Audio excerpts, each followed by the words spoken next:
Hi BookTube! I'm here with the character adaptation tag. I was tagged by Christy from Dostoevsky in Space, and the original was done by Seeking Stories. Who are your two favorite book to movie character adaptations?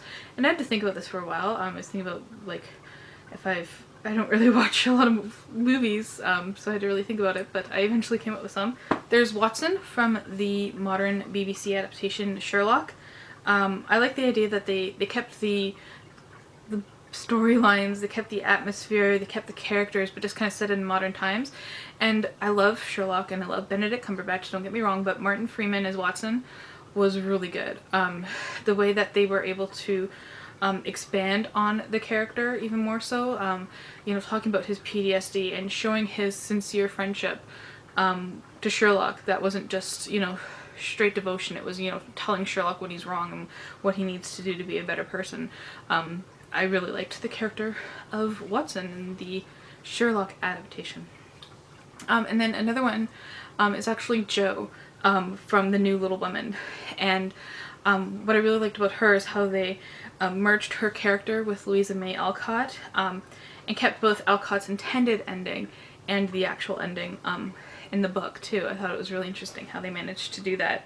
And it just made me feel so much more for her in the movie than it did in the book. Maybe just because I love Saoirse Ronan, but I actually, you know, that emotional connection to Jo the character in the movie was there stronger than it was to Jo the character in the book. Question 2. Who are your two least favorite book to movie character adaptations? Well, I hope I don't get a lot of hate for this, but for me it was actually the lack of a character in a movie, and that was the lack of Tom Bombadil in The Lord of the Rings in general. I love the Tom Bombadil character. For me, he was an essential character in the books. He explained why Frodo was the one who had to take the ring and why no one else could do it, and to show that although he was, you know, this super powerful person and he would have taken the ring and either kept it or hid it or actually destroyed it with no problems whatsoever, he actually showed that it was the responsibility of the little people, quite literally, in Lord of the Rings, but the idea of, you know, the average person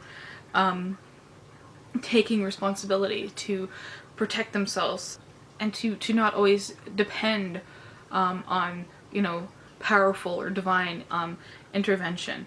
And it gives so much more agency and determination to the characters, I find. It explains a lot of issues with the plot that I find some people have. I was like, well, if they included the character Tom Bombadil, I wouldn't have to sit here and explain this to you. And I'm also just quite bitter that they didn't include my favorite character in this adaptation, but had times to include all these other characters that weren't in the books. I'm just bitter that the whole Lord of the Rings things happened anyways. I also have to actually disagree with the fellows over at Codex Cantina. Sorry fellows, Thanos. Mostly, again, because of the lack of a character. I understand that characters have to be cut, but I didn't like the cut in this character that affected the character of Thanos. So if you don't know, in the original Infinity Gauntlet comics, Thanos' motive for getting rid of half the population of the universe, it wasn't just Earth, it was the universe, was because he was in love with Death, who was personified as this lady, and he wanted to impress her by killing a bunch of people, you know, giving them death and giving them to her.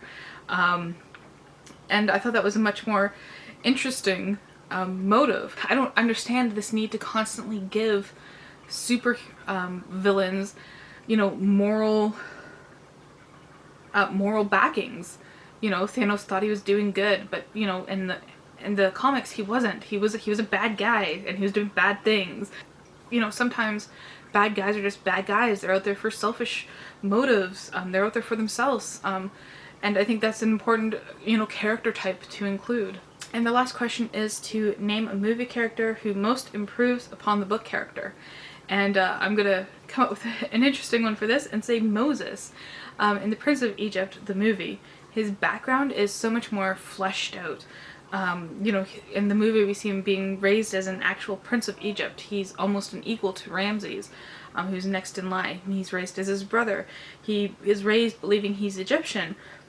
And that's completely at odds with the origin of him in the Book of Exodus, where he grew up knowing he was a Hebrew, knowing that he couldn't have that that powerful of a position in Egypt, so likely not raised similar at all to Ramses. And he knew Aaron was his brother, like he knew these things. So from a purely literary point of view, Moses' storyline in Prince of Egypt becomes one of redemption, as opposed to the book where he's just kind of seemingly randomly chosen. And the theme of redemption and accepting responsibility and the themes of forgiveness woven throughout the Bible, the Old and the New Testament alike. So the movie kind of took that and drives the point home even more that Moses overcame, being this wealthy, powerful man to save the people of Israel from slavery. So yeah, I liked the Moses character in Prince of Egypt more than I liked the character of Moses in the book. So let me know if you agree or disagree with any of my interpretations here, and thank you for watching.